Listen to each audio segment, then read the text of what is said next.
To those of you who are about to join us on YouTube. Good morning for those of you who just joined us on YouTube. I'm Avi Grossman. This is Parsha Talk. Today is the fifth night of Hanukkah, 5780. Therefore, it is the 29th day of Kislev, 5780. Tomorrow night is the 30th of Kislev. It's going to be Rosh Chodesh Tevet also. And we're very happy that you joined us. Political situation here in the land of Israel is still totally messed up, but thank God it is raining. It's been raining now for a day straight, and it's still coming down, so that's always a good sign. God is happy, and we must be doing something right. I also like to remind everybody that we're still having a pre-sale of Haggadah Pesach. It's a technical thing that because the Misrad Chinuch gives off to all schools the entire Hanukkah, basically, the entire time. It's kind of hard to get some things accomplished, but God willing, we will be going to print somehow. Exactly, the technical details is not totally clear, but the copies will be going into the mail soon. We're going to have it printed sometime after Hanukkah. The book is ready, and those who have pre-ordered will, of course, be the first ones to get them, and then it'll be available in stores. And I thank all of our contributors, all of my patrons, all of my supporters, all of those who have given, have shown that they are also desiring to see the ultimate redemption. And I thank you very much for your support. And now let's begin. This week, we're going to read about how Yosef climbed the ladder in Egypt. A few years ago, we talked about that, how he did not go overnight from being an imprisoned slave to being viceroy of Egypt. But it was pretty quick. It's because Pharaoh realized that. That's what we discussed in years past. We're also discussing the different views. Did the brothers actually sell Joseph or not? So one of the basic approaches, which I happen to like, which is already in the Rishonim, Rabbi Liebtag talks about this a lot. It seems to be that the brothers did not sell Yosef. That is how they read the Psukim. But then we're faced with a number of potential difficulties. The first is that, isn't that what the Haftarah says? We read from the 12 prophets how Israel was going to be punished. The tribes of Israel were to be punished for selling a righteous person just to buy some shoes. And doesn't that mean that, see, the brothers were still guilty and their son of the sin still had to be atoned for? Yeah, but that's not necessarily referring to the brothers themselves. That's actually the prophet is castigating his society, that they don't look out for the righteous and for the innocent too much, and they're willing to just let them throw them under the bus, as we would say. There's also the verses, Yosef actually identifies himself. Next week we're going to read, he identified himself as, I'm Joseph, your brother, who you sold to Egypt. And doesn't it say so? He's indicating that they sold him. That's not necessarily true. It just means that from Yosef's perspective, his brothers threw him into a pit, and next thing you knew, he's being drawn from the pit, and being taken forcefully by a bunch of Arabs down to Egypt, and he's sold into slavery. From his perception, yes, it was his brothers doing. He doesn't know the technical things what went into that. So that's what it is. There's also the brothers' confession. In this week's Parashah, we're going to read when they realize that this Egyptian viceroy is throwing the book at them and really giving them a hard time and accusing them of being spies. It says they were talking among themselves. They thought that no one was actually understanding what they said, speaking Hebrew. And they had confessed. It says that God is bringing this upon them because they heard their brother's cries when he was, during his torment, and they did not listen. And Reuven castigates them and also says, see, I told you you shouldn't have done what you did. There, they didn't confess to, oh, maybe we shouldn't have sold our brother. Don't forget, kidnapping a person, selling him to slavery, in Jewish law and also for Noahide law, is akin to murder, in that it is a capital crime that should be punished by death.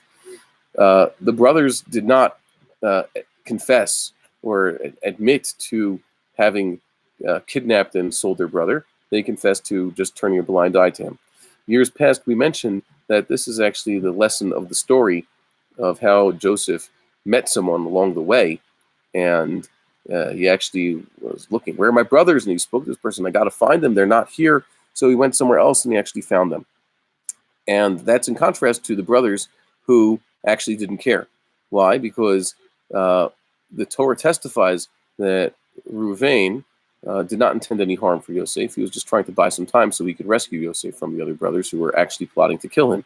And when Reuven came back and said, oh no, Joseph is gone, the brothers actually initiated cover-up instead of going to look for him, just like he looked for them. One looked for 10. The 10 could have split up and looked for him. They didn't. It says that they were plotting to kill him. So Reuven basically bought some time and then stuck away to try to get Yosef out of there.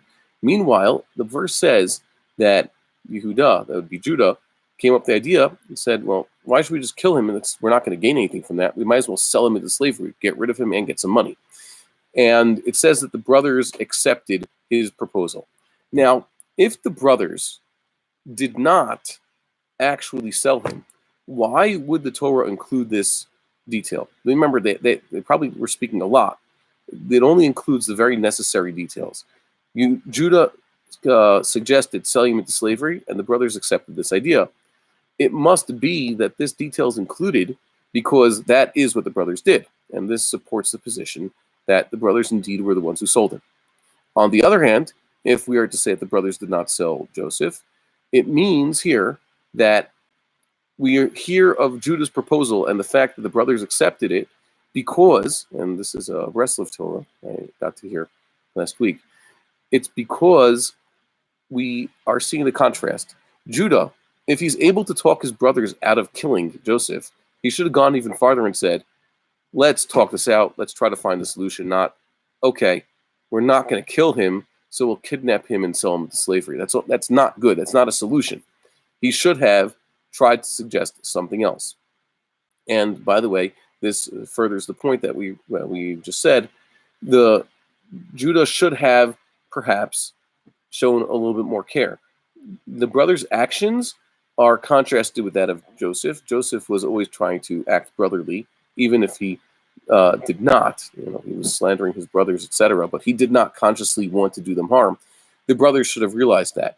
And Judah's suggestion, the fact that the brothers accepted it, first killing him and then kidnapping him and selling him to slavery, the fact is that this is shown in a contrast to Joseph's attitudes and is part of the Torah's reasons for the punishment that they would receive. Remember, the Torah is very exacting with great personalities of the past. It's only trying to bring us their faults. It's basically taking a magnifying glass or an electron microscope to their faults and trying to bring them out to show us that they were held to such high standards and that they learned valuable lessons from these things. That's it for the Parashah. Now let's talk about just things that we've been writing about recently. We're talking about, is there a precedent for, in, let's say, the ideal Jewish monarchy system for the removal of a Jewish king? And this is something that we have to think about when we talk about, I've previously written that I have come to believe, based on experience and based on other research, that the ideal system is a benevolent monarchy. That's what God wants, a benevolent monarch, a benevolent Davidian monarch, someone who has been specifically chosen by God and is an ethical actor, someone who follows the Torah and someone who would not necessarily impose, someone who makes sure that the law of the land is the Torah and makes sure to execute justice and righteousness for all. The Torah definitely doesn't believe in direct democracy or even a representative democracy or a republic for various reasons. I've also written before how the idea of elections are actually quite foreign, or campaign season are also something that's really bad. But we do have a problem. So what do you do if you're stuck with a bad king? It seems, let's say if you just read the Book of Kings, the way and the only way that they had available to remove an improper king was through regicide and the replacement. And the regicide usually involved also massacring all family and the close one and confidants, etc. Anyone close to the former king. And that's sort of problematic because Judaism frowns on murder. And it seems also that regicide is even worse. There's various verses there where people say even if they could kill their enemy, King David himself said, I wouldn't want to touch God's anointed. God's anointed is the king. The king has been anointed by God, even if he wasn't physically anointed. He's a descendant of someone who's anointed, or at least chosen by God, and therefore it would be considered a really heinous crime to kill such a person. But really, we do have a system for this. It's supposed to be the prophets, for example, are to recommend to the king to step down and let the next most qualified person take his place. And this actually seems to be what King David was up to. King David and others heard from Samuel that he was supposed to be king and replace Saul. And Saul himself even heard it. Saul himself knew it. Saul himself admitted to such a thing. Saul's own son, who was supposed to be king after Saul, also conceded this, that David would be king instead of him. Yet, Saul did not take this lightly. Saul just did not step down. David had the opportunity a few times to depose Saul, assassinating him and taking his place, and he was even encouraged by other people. This is what God wants, is it not? And King David himself said, no, it's not what God wants. I'm not going to kill someone in order to take the throne. If God wants me to be king, he'll bring it about. Saul was supposed to have stepped down, and that's sort of the lesson at the end of the first half of the book of Samuel, or what people commonly known as the first book of Samuel, 1 Samuel. Saul had to be removed forcefully by God. And then we have the 7-year period where David was only king of the tribe of Judah. They alone crowned him king after Saul's death. But Abner, who was Saul's general, had a puppet. He put Saul's surviving son, Ishbosheth, on the throne and basically made him in charge of all the rest of ancient Israel except for the tribe of Judah. And during that time, it seems, from various verses, especially I'll show this in the Hebrew version, you could see this, it seems that the prophets considered Ishbosheth himself more of the legitimate ruler of Israel than King David himself. It says David was crowned by Judah, but Ishbosheth was crowned over the rest of Israel. And then it introduces him using the usual formulas for a legitimate king, how old he was and how long he reigned, etc. And David only gets an introduction after Ishbosheth was assassinated himself, not on David's orders and against David's will, by some foolish servants. And only then is David given the legitimacy of an actual ruler, indicating that as long as Ishbosheth was around and he did not himself step down, then David was not legitimate. And that's actually very important. Once again, Abner himself realized that perhaps it was because he was the kingmaker. He was the one who put Ishbosheth on the throne.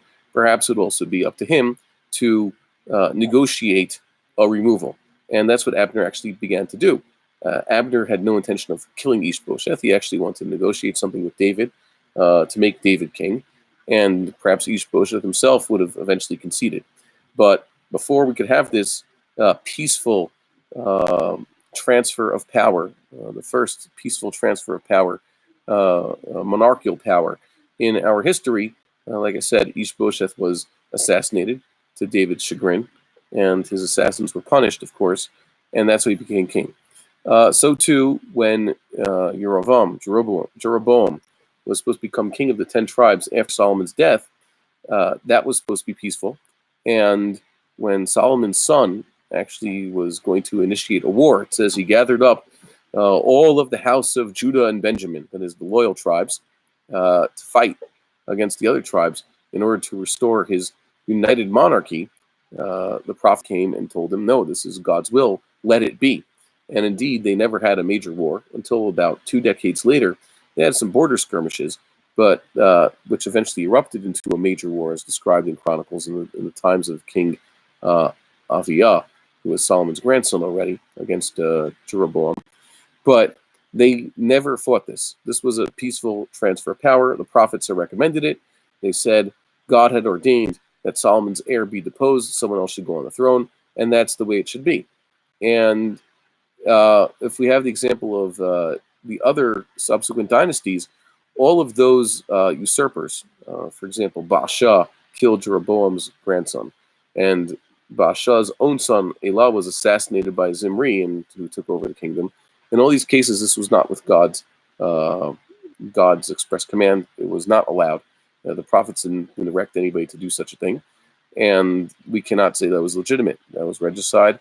That was not something that should have been done. It should have just been deposed normally. The exception, of course, is Jehu.